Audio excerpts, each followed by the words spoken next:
Now, as President Obama toured the shoreline that 7 months ago saw major damage after Hurricane Sandy, he highlighted the progress that's been made. But he was careful to point out that there remained a long road to recovery. Now, we all understand there's still a lot of work to be done. There are homes to rebuild. There are businesses to reopen. There are landmarks and beaches and boardwalks that aren't all the way back yet. And tens of thousands are still displaced. Others say that they're still dealing with mold infestations. And while undocumented workers have played a vital role in helping the region rebuild, many of them have not received the help they need after their homes were destroyed. And we're joined from New York by Aria Doe. She's the executive director of the Action Center, a community-based organization in Brooklyn, New York, which has been focusing on recovery efforts after Hurricane Sandy. And also from New York, we have Joe Kupferman. He's the executive director of the New York Environmental Law and Justice Project. Aria Doe, when we last spoke, you helped us understand actually the particular focus of your group, and it was a subsection of the Rockaways where much of the public housing was located. And when we spoke last year, the main problem was this thick black mold. Has that now been removed? No, it hasn't, and it remains a problem. We do periodic tests from residents. We have them do surveys to let us know what are the issues that they're continuing to face. And 73% of those that we surveyed still have thick black mold in their apartments, in their houses. Either it's being painted over or not at all. And then now with the warm weather coming, we're worried about what has been eradicated growing back. So, I mean, are there still the health problems associated with these sorts of mold, the respiratory problems and such? Yeah, they continue to take place, and we're trying to gather statistical data, and also different organizations are doing the same thing to try and spot exactly what's happening as a result of the mold being there. But we want to make sure that this problem is taken care of as quickly as possible, sooner rather than later, before the health concerns are too far for us really to be able to do anything about them. Just to help us understand that number, you said 73%. I mean, how many people are we talking about here? Well, you're talking about, we surveyed 500 for that particular survey, so 73% of the 500 we surveyed are still having mold issues.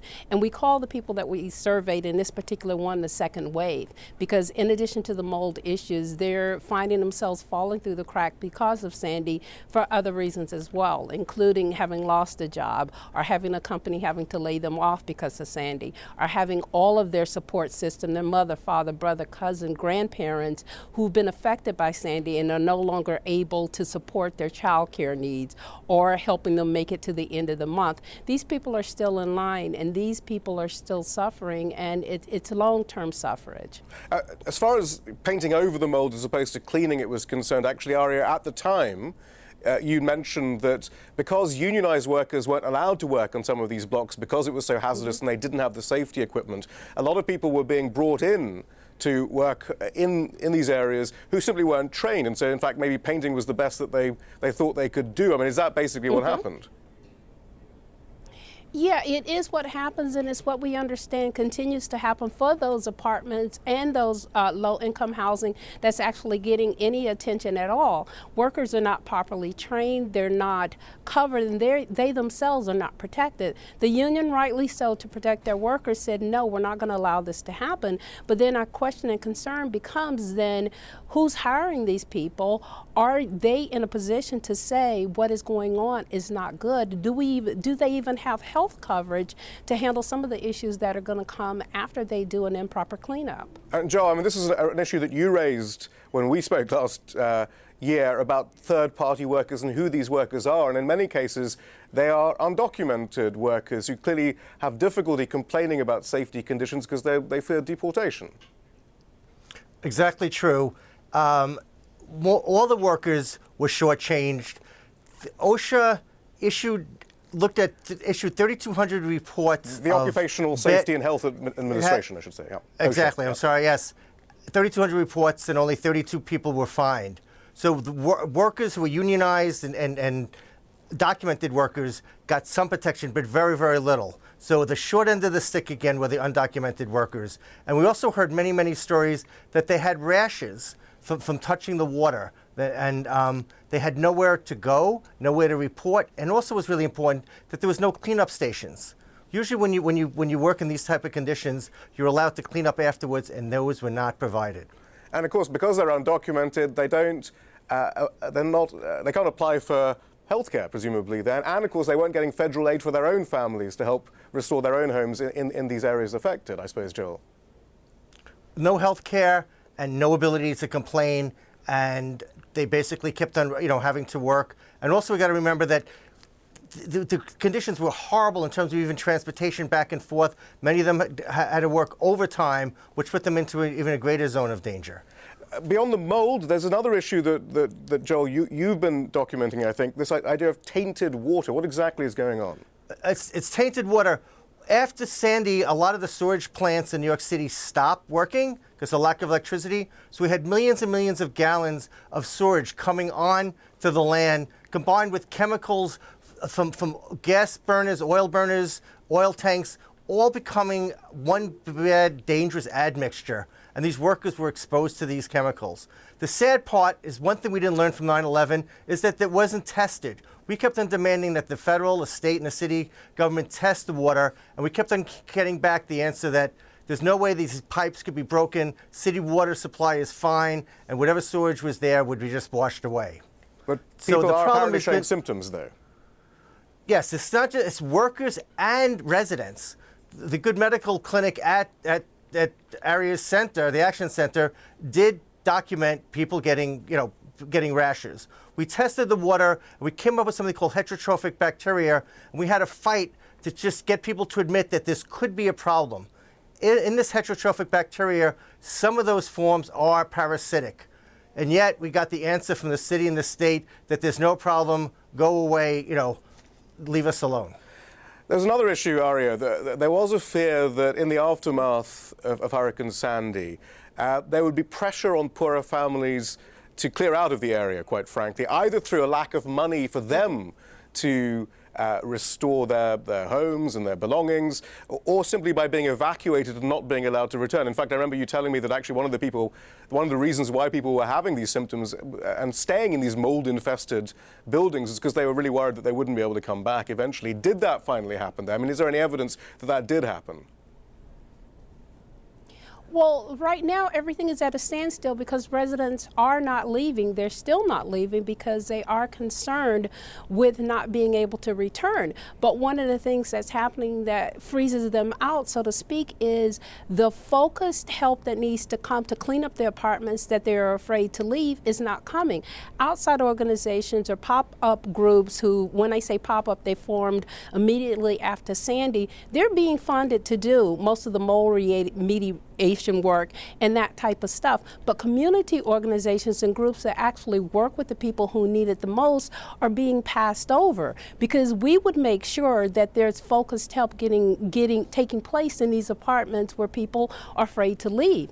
But without us really being there on the front lines and being able to make sure that this remediation is taking place, they're in the same situation they were in when we talked 4 months ago. So the focus there is on homeowners as opposed to renters or those in public housing. Mm-hmm. Homeowners and higher rather than low-income homeowners. We have low-income homeowners who are facing some of the same issues. Part of the reason they're facing it is if organizations don't know who they are or understand their needs, then they do get passed over. It's simpler to take care of the folks that you can communicate best with. But also because who the squeaky wheel gets the attention, the hardest, which is one reason why we're here talking for the people who need to have it articulated for themselves. But is the money reaching the poorest, those who already were very poor before even Sandy? I mean, is that money getting through as people donate? Absolutely not. And when I say absolutely not, that's twofold. There are people that came to the rescue of Far Rockaway. There are people that came to the rescue and helped the Action Center, and it wasn't even their mandate to do so. People that included Tyson and Kimberly Chandler from the Knicks, or included the list is so long, mothers who had bake sales, or the Yarrows and other people that are known and unknown that came and helped us to be able to take care. But then when you have concerts that are put on where millions of dollars are raised, or even where people are texting and tweeting $10 to other organizations to help, that money has not found its way into the zip codes of Auburn and Edgemere and the Far Rockaway. Those zip codes have not had the money come there, and yet that's where it's most desperately needed. And we're still waiting, and unfortunately our residents who are suffering are still waiting as well. I would say, if I can, I would say people who text and tweeted those $10 or attended those concerts, even put on those concerts, should really call the people who are in charge of that and say, why isn't money getting to these neighborhoods? Why aren't the people who understand them the best and can get the work to them the closest being listened to and respected, and making sure that that help gets to them? I would say I would put it back into the hands of the people who donated and say it's not just enough to, to click and then to move on, but find out and hold people accountable to make sure the people who need it the most are the people who are getting it. Joe, what about the suspicion that the sort of things that we saw happen after Katrina in New Orleans were going to happen in the Rockaways and elsewhere? Are we seeing signs that developers are beginning to move in? Definitely. We have been representing a few tenant associations, actually several, in Manhattan, where in order to make up for the so-called budget gaps, they're selling, leasing off land right in the middle of those housing developments. They want to build 20, 30-story luxury towers at the expense of those existing residents. There's two major problems. One, it's on a floodplain. How do we build right next to the river? And two, these people are going to be losing their light and air. So we see a land grab already happening in Manhattan, and we're concerned about land grabs happening in the Rockaways, Coney Island, and elsewhere. And I'm really concerned about the residents, the public housing residents, in many ways are getting the shortest end of the stick. NYCHA, the New York City Housing Authority, had declared that mold only went up to the first floor, not above, which is totally false. That we know that mold creeps up all the way up from floor to floor. And the second problem is that there was raw sewage that people were facing in their apartments, and yet NYCHA says there's no problem. New York City has very good health guidelines regarding mold, but no enforcement. They basically have said there's no problem. So people who are small homeowners and tenants have a lot of problems in even trying to get the word out that mold is a problem. Joel Kupferman, thank you very much. Aria Doe, thank you as well. And that's all from the team in Washington, D.C. for now.